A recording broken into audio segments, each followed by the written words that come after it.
ધોરણ 10 વિજ્ઞાનની અંદર આપણે ધાતુઓ અને અધાતુઓમાં આગળ જઈએ. ધાતુઓની પ્રાપ્તિ વિશે. ધાતુઓની પ્રાપ્તિ આપણને કઈ રીતે થાય છે અને એ રીતે પ્રાપ્ત થયેલી ધાતુઓ કેવી હોય છે એની વાત કરીએ. તો ધાતુઓની પ્રાપ્તિ તો આપણને ક્યાંથી મળે છે? તો પૃથ્વીનું ભૂપૃષ્ઠ એટલે કે પૃથ્વીનો પોપડો ધાતુઓનો ભંડાર છે, ખનિજોનો ભંડાર છે. એની અંદર રહેલી ધાતુઓ ક્લોરાઇડ સ્વરૂપે, ઓક્સાઇડ સ્વરૂપે, સલ્ફાઇડ સ્વરૂપે રહેલી છે. તો એની અંદર રહેલી જે આ બધા જે ક્લોરાઇડ સ્વરૂપ હોય, ઓક્સાઇડ સ્વરૂપ હોય કે સલ્ફાઇડ સ્વરૂપ હોય અને કેટલાક તો તત્વો સ્વરૂપે હોય છે. તો આમ તત્વો કે સંયોજન સ્વરૂપે ભૂપૃષ્ઠમાંથી કુદરતી રીતે જે મળે છે એને આપણે ખનિજો કહીએ છીએ. એટલે કે પૃથ્વીના પોપડામાંથી આપણને સીધી રીતે જે મળે છે એ ખનિજો છે, એ ધાતુઓ નથી. એ ખનિજો છે ને આ ખનિજો કેટલીક જગ્યાએથી મળતી આવી ખનિજોની અંદર કોઈ એક પ્રકારની ધાતુનું પ્રમાણ એની અંદર ખૂબ વધારે પ્રમાણમાં હોય છે. એટલે દાખલા તરીકે કોઈ એક પ્રકારે એક જગ્યાએથી ખોદી કાઢેલી જે ખનિજ છે એની અંદર આયર્નનું પ્રમાણ વધારે છે તો એ આયર્નની કાચી ધાતુ કહેવાય. એને શું કહેવાય? એ આયર્નની કાચી ધાતુ કહેવાય. એટલે કે ખનિજમાં જે કોઈ તત્વ અથવા જે કોઈ ધાતુનું પ્રમાણ વધારે હોય તે ધાતુ એ એની કાચી ધાતુ છે. ખનિજમાંની કાચી ધાતુ. કાચી ધાતુને આપણે અયસ્ક પણ શબ્દ વાપરીએ છીએ, કાચી ધાતુ અથવા અયસ્ક. અને આમ એ અયસ્કને આપણે લાભદાયી હેતુથી એને નિષ્કર્ષણ કરી અને મેળવવામાં આવે છે. તો આ આપણો હવેનો ટોપિક છે કે ધાતુઓનું નિષ્કર્ષણ.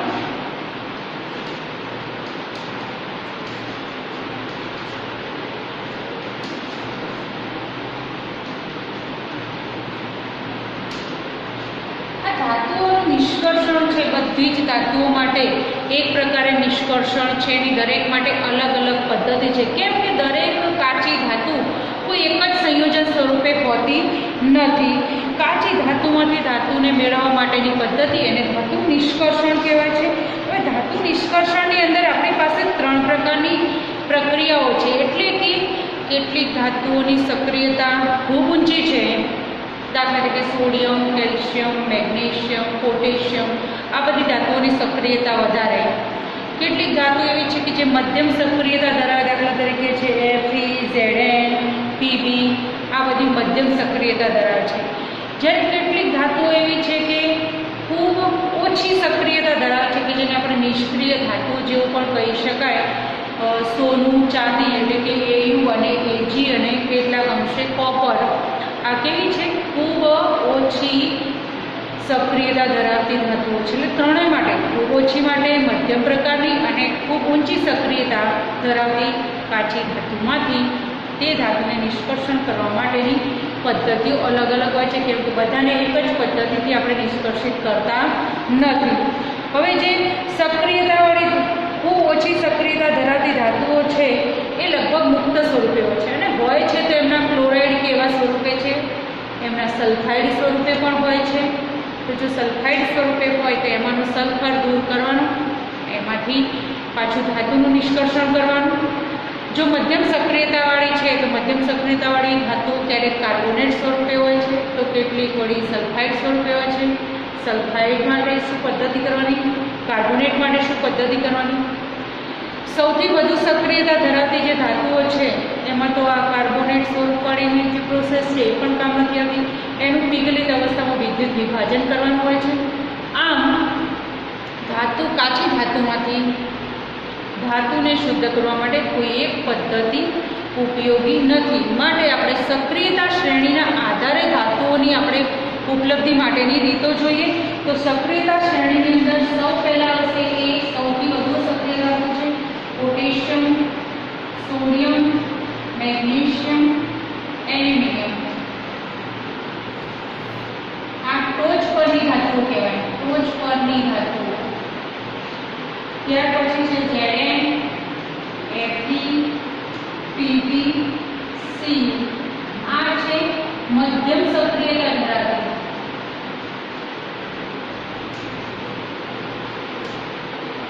આ સૌથી વધુ સક્રિય, ટોચ પરની ધાતુઓ સૌથી વધુ સક્રિય હોય. આ મધ્યમ જ્યારે એની નીચે છે AG અને AU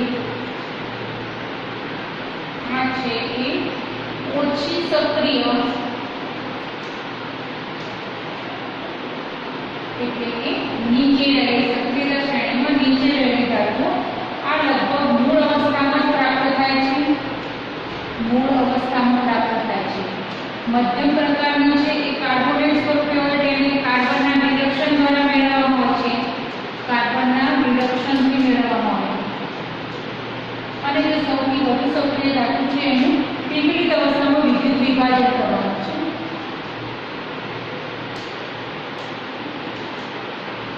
આપણો હેતુ અહીંયા છે કે આ ત્રણેય પ્રકારની અલગ અલગ પ્રકારની જે કાચી ધાતુ છે એમાંથી ધાતુ આપણે જે ઓછી સક્રિય છે એટલે કે સક્રિયતા શ્રેણીમાં નીચે રહેલી ધાતુ, સક્રિયતા શ્રેણીમાં મધ્યમાં રહેલી ધાતુ અને સક્રિયતા શ્રેણીમાં ટોચ પર રહેલી ધાતુ. આપણને પ્રશ્ન એમ પૂછાય કે સક્રિય મધ્યમાં રહેલી ધાતુઓના નિષ્કર્ષણ માટેની પદ્ધતિ સમજો તો આપણે એ જ પદ્ધતિ લખવાની. ટોચની ધાતુઓ માટે કઈ લખવાની અને ઓછી સક્રિય અથવા તો સૌથી નીચે રહેલી ધાતુઓ માટેની પદ્ધતિઓ જણાવો તો આપણે એ રીતે જણાવવાની છે. આમ કોઈ પણ કાચી ધાતુ એટલે કે અયસ્કનું સંકેન્દ્રણ આપણે ત્રણેયને એક સાથે વર્ગીકરણ કરવા માટે આપણી પાસે વર્ગીકરણ કોષ્ટક છે કે અયસ્કનું સંકેન્દ્રણ કઈ રીતે કરવામાં આવે છે. અયસ્ક એટલે કાચી ધાતુ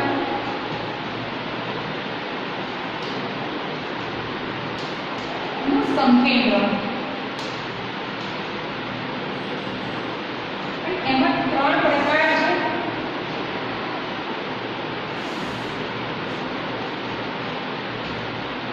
ઓછી સક્રિયતા, મધ્યમ સક્રિયતા અને ઊંચી સક્રિયતા. પહેલા અહીં ઊંચી સક્રિયતા વાળી લઈએ. અહીંયા મધ્યમ સક્રિયતા ધરાવતી ધાતુઓ અને અહીંયા સૌથી ઓછી સક્રિય અથવા નીચી સક્રિયતા ધરાવતી ધાતુઓ. નીચી સક્રિયતા ધરાવતી ધાતુ. નીચી સક્રિયતામાં આનું નિષ્કર્ષણ જોઈશું, મધ્યમ સક્રિયતામાં આ ધાતુનું નિષ્કર્ષણ જોઈશું અને સૌથી ઊંચી સક્રિયતામાં આ ઉપર એ ધાતુનું આપણે નિષ્કર્ષણ જોઈશું. તો સૌ પહેલાં આપણે ઓછી સક્રિય એટલે કે બિલકુલ નિષ્ક્રિય જેવી છે એવી ધાતુઓનું સંકેન્દ્રણ માટે અહીંયાથી જોઈએ તો આ ધાતુઓ એટલે કે આ અયસ્ક સલ્ફાઇડ સ્વરૂપે હોય છે. મોટા ભાગે આ સલ્ફાઇડ સંયોજનો હોય છે. સલ્ફાઇડ સંયોજનો હોય તો એનું આપણે ભુંજન કરવાનું છે.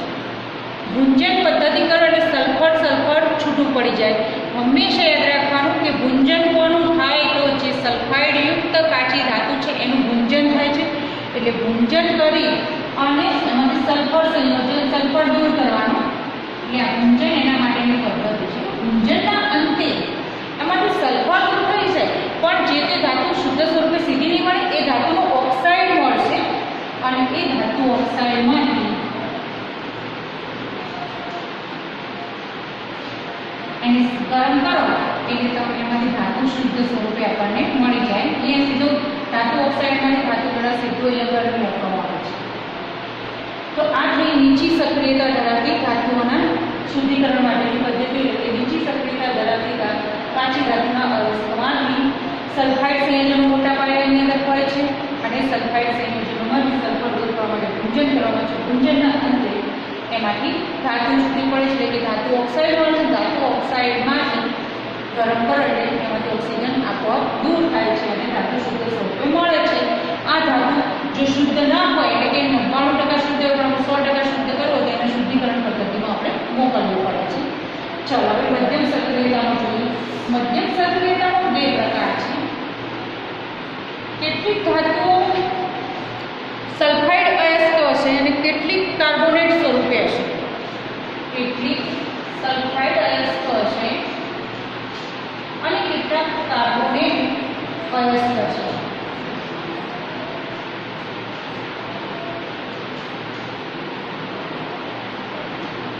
સલ્ફાઇડ અયસ્ક છે એના માટે આપણે આગળ જોયું ભુંજન જોયું તો એને ભુંજન કરો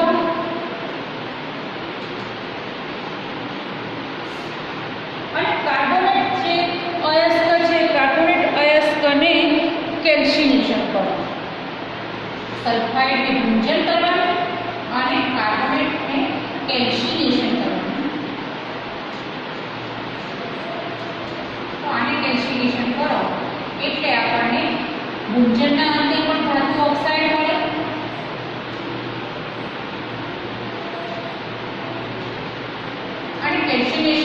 તે પણ ધાતુના ઓક્સાઇડ મળે આપણને.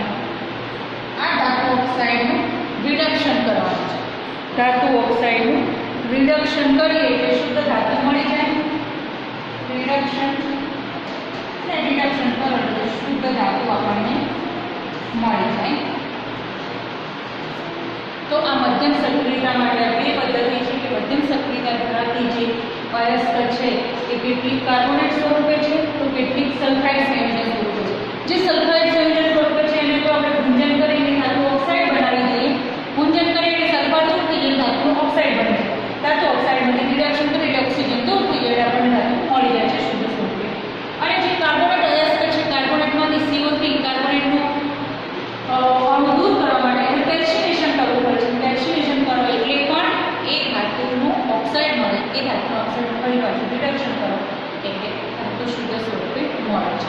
હવે આપણી પાસે રહી છે ઊંચી સક્રિયતા ધરાવતી ધાતુઓ માટે. તો ઊંચી સક્રિયતા ધરાવતી ધાતુઓનું પીગળેલી અવસ્થામાં એટલે કે પીગાળી દેવાની છે અને પીગાળેલી અયસ્કનું વિદ્યુત વિભાજન કરવામાં આવે છે.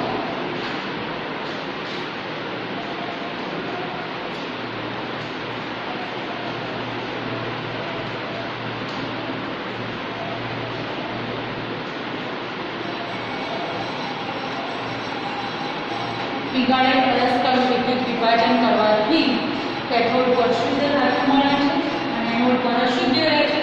અને આમ અહીંયા ધાતુ સહેલાઈથી શુદ્ધ ધાતુ આપણને મળી જાય છે. આ આપણો મેઇન ફરમો છે કે અયસ્ક અથવા કાચી ધાતુનું સંકેન્દ્રણ માટે આપણે કઈ પદ્ધતિ અપનાવી. આપણી પાસે જે ખનિજ છે એમાં કાચી ધાતુ કયા પ્રકારે વધારે છે. જે નીચી સક્રિયતાવાળી છે તો આપણે આ પ્રોસેસમાં લઈ જઈશું. જે મધ્યમ સક્રિયતા છે તો આપણે એમાં બે વિચારીશું કે મધ્યમ સક્રિયતા ધરાવતી મુખ્ય ધાતુ છે એની અંદર પણ સલ્ફાઇડ સંયોજન છે એની અંદર તે કાર્બોનેટ. સલ્ફાઇડ છે તો આ પ્રોસેસમાં લઈ જઈશું.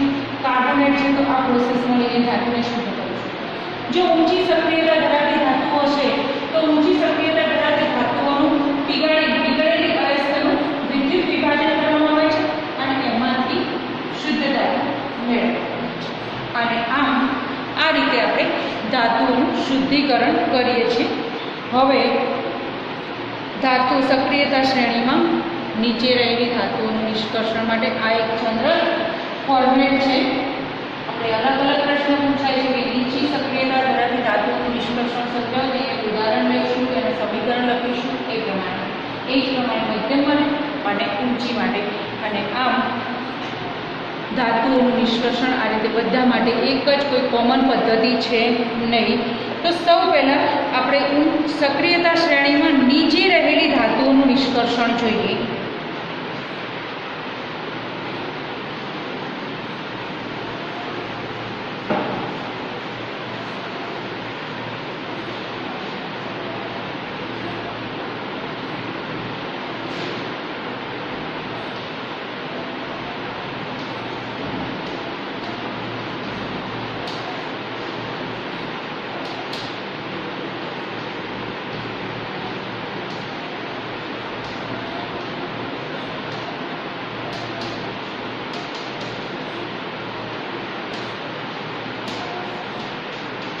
સક્રિયતા શ્રેણીમાં નીચે રહેલી ધાતુઓમાં આપણે Ag એવું લખ્યું છે. એક પારો જે છે પારો જેને આપણે શું કહીએ છીએ Hg મર્ક્યુરી અથવા પારો કહીએ છીએ આ પણ સક્રિયતા શ્રેણીમાં નીચે જ આવે છે. ઓછી સક્રિય ધાતુ છે. તો આવા સક્રિયતા શ્રેણીમાં નીચે રહેલી ધાતુઓ કેવી હોય છે? ખૂબ જ નિષ્ક્રિય હોય છે. આ ધાતુઓના ઓક્સાઇડને માત્ર ગરમ કરીને પણ એનું રિડક્શન કરી શકાય છે. દાખલા તરીકે આવી ધાતુઓના ઓક્સાઇડ જો ઓક્સાઇડ સ્વરૂપે હોય તો માત્ર ગરમ કરી અને આપણે એનું રિડક્શન કરી શકીએ છીએ. દાખલા તરીકે સિન્નાબાર તરીકે ઓળખાતી કાચી ધાતુ કે ટૂંકા પ્રશ્નોમાં પૂછાય કે યાદ રાખજો. સિન્નાબાર આ કોની કાચી ધાતુ છે? તો સિન્નાબાર મર્ક્યુરી અથવા તો જેને આપણે કહીએ છીએ પારો મર્ક્યુરી અથવા સાદી ભાષામાં આપણે કહીએ છીએ પારો. તો પારાની અથવા તો મર્ક્યુરીની કાચી ધાતુ છે અને એ કાચી ધાતુને આપણે ગરમ કરીએ તો એમાંથી રિડક્શન થઈ અને શુદ્ધ ધાતુ આપણને છૂટી પડે છે. તો આ સૌ પહેલાં મર્ક્યુરી ઓક્સાઇડમાં ધાતુને ફેરવવામાં છે. હવે આપણે જોયું કે વર્ગીકરણમાં જોયું કે સૌથી ઓછી સક્રિયતા ધરાવતી ધાતુઓ મોટા પાયે સલ્ફાઇડ સંયોજનોમાં હોય છે. કેવા સંયોજનો હોય છે? સલ્ફાઇડ સંયોજનો હોય છે. તો સલ્ફાઇડ સંયોજનો જે છે એ સલ્ફાઇડ સંયોજનોનું શું કરવામાં આવે છે? ગુંજન કરવામાં આવે છે. અને આમ ગુંજન બાદ એમાંથી ધાતુ છૂટી પડે છે. તો આ HGS પ્લસ એની થર્મિયામાં O2 એટલે કે હવાની હાજરીમાં વધુ ગરમ કરતા એમાંથી મળે છે મર્ક્યુરી ઓક્સાઇડ અને પ્લસ સલ્ફર ડાયોક્સાઇડ. સમીકરણને આપણે સંતુલિત કરીએ 2O2 અહીંયા S છે એટલે 2HGS. તો અહીંયા પણ આપણે શું કરી દઈએ? ઓક્સિજનના સંયોજનો કેટલા મળે? ઓક્સિજનના 2 2 4 2 6 એ ઓક્સિજન પર 2 3. તો આપણને અહીંયા સમીકરણ મળ્યું કે નીચી સક્રિયતા ધરાવતી ધાતુના સલ્ફાઇડ મોટાભાગે સલ્ફાઇડ સંયોજનો છે. એ સલ્ફાઇડ સંયોજન વધુ હવાની હાજરીમાં ગરમ કરતા એમાંથી આપણને ધાતુનો ઓક્સાઇડ મળ્યો. સલ્ફર તો થઈ ગયા સોટું સ્વરૂપે અને એ Hg નો સલ્ફાઇડ સંયોજનમાંથી Hg નો ઓક્સાઇડ એટલે કે ધાતુ ઓક્સાઇડ મળે. અને આપણે કહ્યું તેમ હવે ધાતુ ઓક્સાઇડને ઉષ્મા આપી દો HgO એને ઉષ્મા આપો એટલે એમાંથી સરળતાથી Hg છૂટું પડે છે. શુદ્ધ સ્વરૂપે ધાતુ અને O2 આપણને આ શુદ્ધ ધાતુ છે. તો અહીંયા નીચી સક્રિયતા માટે આ બહુ સરળ પદ્ધતિ છે. અને સીના બાર એટલે કે મર્ક્યુરીની કાચી ધાતુ માટેની એક નિષ્કર્ષણની પદ્ધતિ છે. એવી જ રીતે કોપર પણ કુદરતમાં લગભગ નિષ્ક્રિય સ્વરૂપે આપણને પ્રાપ્ત થાય છે અને એ એની અયસ્ક સ્વરૂપે મળે છે. તો એને પણ ઓક્સિજનની હાજરીમાં ગરમ કરીએ છીએ. તો કોપર માટે આ જે મર્ક્યુરી માટે છે.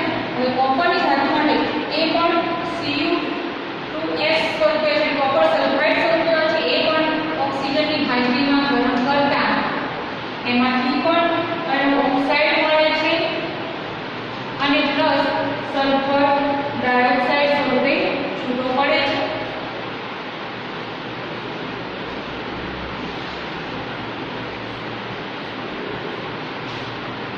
કોપરના સલ્ફાઇડને હવાની હાજરીમાં ગરમ કરતા કોપરનો ઓક્સાઇડ બને છે. સલ્ફર ડાયોક્સાઇડ સ્વરૂપે છૂટો પડે છે. આ કોપર ઓક્સાઇડને Cu2O ને હજુ આપણે ઉષ્મા આપીએ એટલે એમાંથી Cu પ્લસ O2 આપણને પ્રાપ્ત થાય છે અને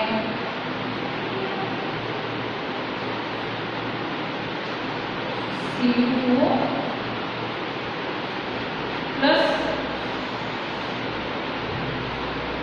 Cu2S કોપર સલ્ફાઇડ એની અંદર છે અને ઉષ્મા આપો એટલે એમાંથી Cu અને plus SO2 sulphur dioxide 6 Cu અહીંયા 3 2 6 C ઓક્સિજન 3 ઓક્સિજન 2 છે અને 2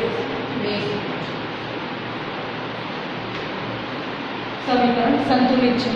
તો આ છે નીચી સક્રિયતા ધરાવતી અથવા તો સક્રિયતા શ્રેણીમાં સૌથી નીચે રહેલી ધાતુઓનું નિષ્કર્ષણ. એના માટે આપણને પ્રશ્ન પૂછાય તો કે બે જ સમીકરણ લખવાનું નથી જરૂર. આપણને એમ કે નીચી સક્રિયતા ધરાવતી અથવા સક્રિયતા શ્રેણીમાં રહેલી નીચી ધાતુઓના નિષ્કર્ષણ માટે પારાની મિશ્ર ધાતુઓ પારાની કાચી ધાતુમાંથી ધાતુ મેળવવાની પદ્ધતિનું સમીકરણ તો આ જ લખવાનું. કોપર માટે તો આ જ લખવાનું. અને એમનો કરીને સક્રિયતા શ્રેણીમાં નીચે રહેલી ધાતુઓનું નિષ્કર્ષણ સમજાવો તો બેમાંથી કોઈ પણ એક સમીકરણ આપણે લખી શકીએ. આમ અહીંયા સ્પષ્ટ છે કે સક્રિયતા શ્રેણીમાં નીચે રહેલી ધાતુઓના નિષ્કર્ષણ માટે એ ધાતુઓ હંમેશા સલ્ફાઇડ સંયોજન સ્વરૂપે હોય છે અને સલ્ફાઇડ સંયોજનોનું આ રીતે નિષ્કર્ષણ કરવામાં આવે છે. હવે આપણે જોઈએ સક્રિયતા શ્રેણીમાં મધ્યમાં રહેલી ધાતુઓનું નિષ્કર્ષણ. આપણે પેલા વર્ગીકરણ પુસ્તકમાં જોઈએ કે મધ્યમાં રહેલી ધાતુઓ જે છે એ મોસ્ટલી કાર્બોનેટ સંયોજનો હોય છે અથવા તો સલ્ફાઇડ સંયોજનો હોય છે. જે સલ્ફાઇડ સંયોજનો છે એમનું ગુંજન કરીને ધાતુ ઓક્સાઇડ બનાવવાનો છે. જે કાર્બોનેટ સંયોજનો છે એમનું પણ કેલ્સિનેશન કરીને એના ધાતુ ઓક્સાઇડ બનાવે છે. એ ધાતુ ઓક્સાઇડનું આપણે રિડક્શન કરવાનું છે. રિડક્શન પણ એક ધાતુ સાથે જ કરવાનું છે એટલે કે કાર્બનથી એનું રિડક્શન કરવાનું છે કેમ કે કાર્બન પ્રબળ રિડક્શન કરતા છે અને કાર્બનની હાજરીમાં એનું રિડક્શન કરીએ એટલે એમાં રહેલો ઓક્સિજન સહેલાઈથી અહીંથી દૂર થઈ જાય છે અને આપણને શુદ્ધ સ્વરૂપે ધાતુ આપણને પ્રાપ્ત થાય છે. એટલે હવે આપણે મધ્યમ સક્રિયતા ધરાવતી ધાતુઓનું નિષ્કર્ષણ જોઈશું.